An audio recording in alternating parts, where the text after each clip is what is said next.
কৃষিকাজে কি কষ্ট, তাদেরকে বলি আসো একবার করো, দেখো কেমন লাগে। একটু আগে আগে বাড়ি যাবো, কারণ যদি বাড়ি না যাই তাহলে এখান দিয়ে আরও জল ঢুকবে।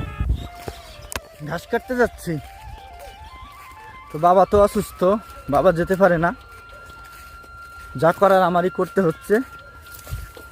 তো এখনও পুরোপুরি রোদ উঠে পারিনি, একটু সকাল সকাল উঠছি, উঠে এই ঘাস কাটতে যাচ্ছি।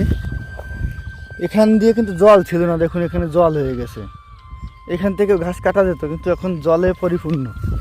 সুতরাং এর ভিতরে আপাতত নামবো না, দেখি ওই পাশে আমাদের যে পুকুর আছে এখানেও দেখুন জল হয়ে গেছে।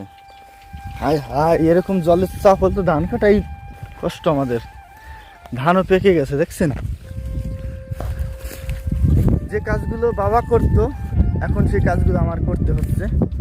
এই যে দেখেন কি অবস্থা, রে হরি, জল উঠে গেছে। কি জানি এবার ধানের কপালে কি আছে। এই আস্তিক মনির দোহাই দি, সাপ কোপ সব চলে যা। এই যে আমাদের পুকুরের কাছা, এই যে এখান দিয়ে কিন্তু কিছু ঘাস হয়েছে। আগে দেখি দূরের ওখানে বেশি পাওয়া যায় নাকি, শুধু ওই পাশে বেশি পাওয়া যায়, তাহলে আগে ওই পাশ থেকে কাটবো, তারপরে হচ্ছে এই কাছ থেকে কাটবো। গ্রামের দৃশ্যগুলো দেখতে কি ভালো লাগে না ভাই? আমি তো গ্রামের ছেলে, আমারই ভালো লাগে। আপনাদের ভালো লাগবে কিনা জানি না। ধান দেখুন পেকে গেছে, দেখছেন। আর কয়েকদিনের মধ্যেই কাটতে হবে।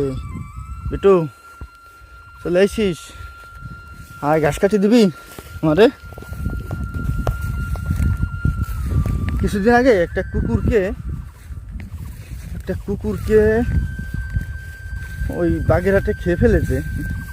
এটা নিয়ে অনেক অনেক সমালোচনা হয়েছে। তারপর থেকে ভাই কুকুরের প্রতি ভালোবাসারও বেড়ে গেছে। হায় হায়, এখান দিয়ে জল ঢুকতেছে এই যে।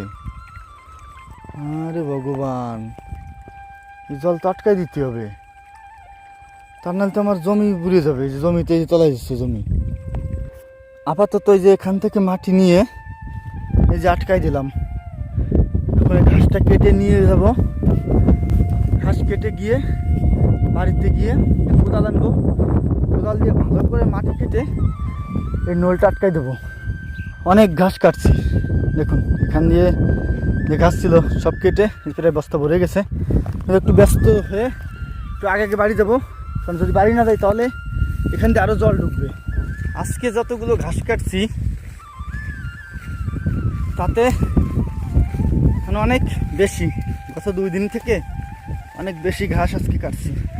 গ্রামে থাকলে কত কিছু করতে হয়, কত টেনশনে থাকতে হয়। দেখছো এই যে ধানে জল ঢুকতেছে, এই যখন কোদাল নিয়ে যাচ্ছি সেই নালাটা আটকাই দিতে, যাতে আমার জমিতে জল না ঢুকতে পারে।